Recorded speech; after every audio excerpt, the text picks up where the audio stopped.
Due to the increase of COVID-19 cases and the rise of the second wave, HAKI Africa, who urged the Independent Electoral and Boundary Commission IEBC through their chair to postpone the Msambweni by-elections. Kama shirika la HAKI Africa, we are calling for the indefinite postponement of the Msambweni by-elections, originally slated for 15th of December 2020. And our concern, or rather our call, has been necessitated by the deteriorating COVID-19 pandemic situation in the country, which presently is referred to as the second wave. As an organization, we continue to see politicians irresponsibly violating the health regulations that have been set by the health ministry, which requires a maximum of only 200 people to attend gatherings.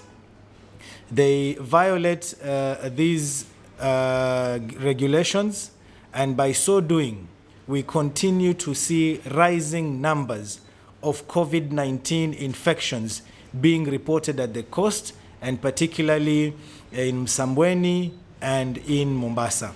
In a letter dated 19th 10th 2020, addressed to the IEBC chairman, Mr. WAFULA CHEBUKATI, HAKI Africa Executive Director Hussein Khalid told the press that he has raised concern of the increase of COVID-19. Therefore, there is a need to postpone by-elections of Msambweni due to the increase of COVID-19 cases, stating that it has been prompted by some politicians failing to observe the COVID-19 regulations.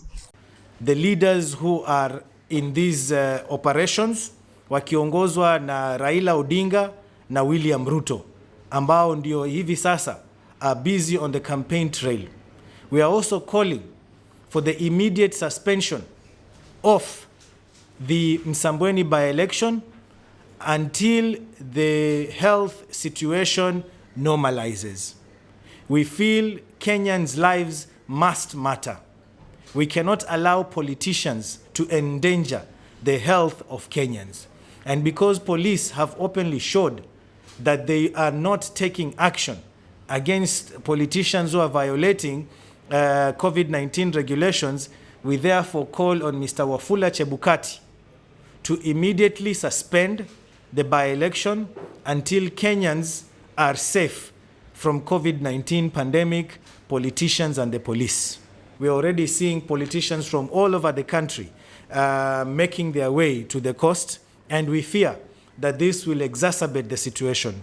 So presently, the eye of politics is on Msambweni, and this is going to cause unnecessary crowding and gatherings within the coast, and particularly Msambweni area. And as we know, whenever there are elections, Mombasa is where people will come to spend their nights before heading to Msambweni. And after any campaign, they will again be in Mombasa as they head back to their homes. So this is why we are calling for the postponement of this by-election. Ikiwa sisi kama wa Kenya hata tumepostpone mashule, hundreds and thousands of students are at home because of COVID-19 pandemic. Why can't we postpone this election until the health of Kenyans is guaranteed? So we demand that these elections be suspended indefinitely until it is safe again, because police have showed clearly that they cannot contain politicians.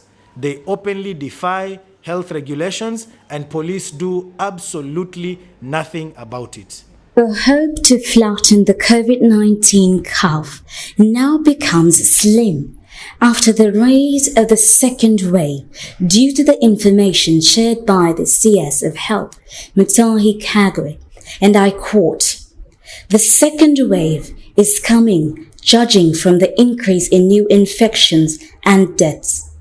End of quote.